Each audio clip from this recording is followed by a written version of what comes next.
Beyonce, her dad came in and he heard the song Girl playing loud. He said, oh, this is a smash. This is a hit. He looked at me and was like, you made this beat, son? I said, yes, sir. And Beyonce turned to him and said, Daddy, he made it on that. In hip-hop, sampling is like alchemy.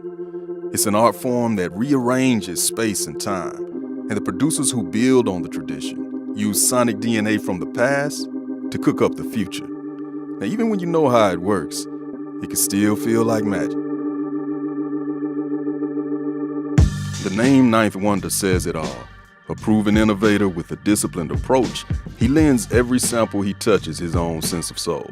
And that becomes clear in surprising ways when he breaks down the 3 beats he composed that all went into a single song from Kendrick Lamar's Pulitzer-winning album, Damn. The first song I sampled in Kendrick Lamar's Duckworth is a song by Ted Taylor, and the song was called Be Ever Wonderful. Just to remind you, sweetheart, that my love for you has... A lot of times, producers listen to the samples and they say, that's a great sample, but he didn't do it right. It's just like fashion.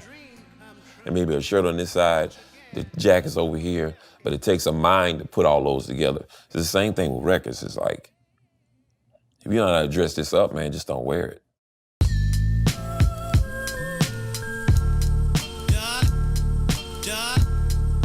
Sometimes people make beats and don't understand body motion means a lot, especially when it comes to the region you're making the beat for.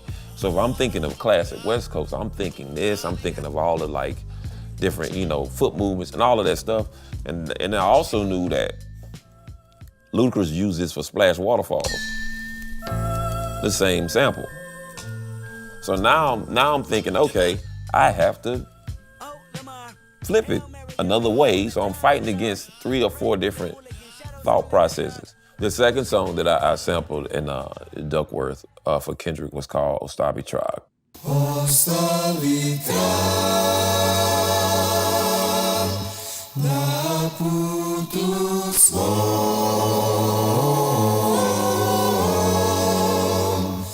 kami situ.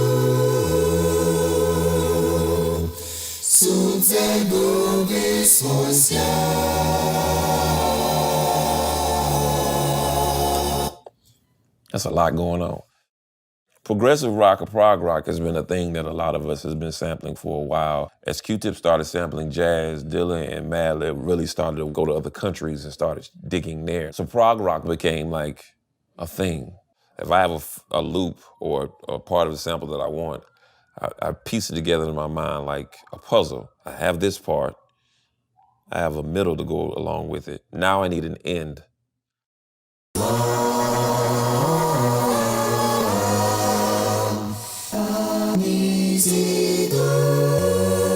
beat the case and went back to hustling. Bird shuffling. Anthony rang. The first in the projects with the 2-tone Mustang. The third song that I sampled is some close friends of mine. Atari by Hiatus Coyote. One of my producers, Cash, came to me and said, man, there's some sounds on this record. We started to go through the record and I ran up on... Out over the edge you'll find. I read in an article one time that Pete Rock said that he did 25 beats a week. That's 1,000 jumpers a day. Am I shooting 1,000 jumpers a day? Or I'm shooting 200 jumpers a day? And so I started to come up with a thing called 30 before Thursday. I start on Monday, and my goal is to have 30 beats before Thursday. I will listen to every song on the record. So by the time another producer came along, they say, man, you took every great sample off of this record. There's nothing left. So after a while, I had like 8 Hiatus Coyote beats. So now I'm sampling the now and sampling my friends. Crooked cops told Anthony he should kick it. He brushed him off and walked back to the Kentucky Fried Chicken. See, at this chicken spot, there was a light-skinned nigga that talked a lot with a curly top and a gap. I'm just doing what Pete did for me. Pete and Preem did for me and what James Brown did for them. It's still just a paying it forward. I just always look at it as a link in the chain, man. Like, it's a link in the chain. So it trips me out, but, I still, man, these young boys getting better. This is not like the NBA where you can retire. Like this is, you have to keep going. That's what makes Duckworth the joint, because of that. 3 countries, the sample came from 3 different countries, with 3 different generations, 3 different genres, covering all parts of Kendrick's life, involving 3 people, him, his dad, and Top Dog. Did y'all ever have that conversation? Nah, I'm hitting him today and I'm gonna ask him. I'm hitting Kendrick today. Say, hey man, did you know? Did you mean to do this? Because it's exactly, that's what it is. It's 3s all the way across.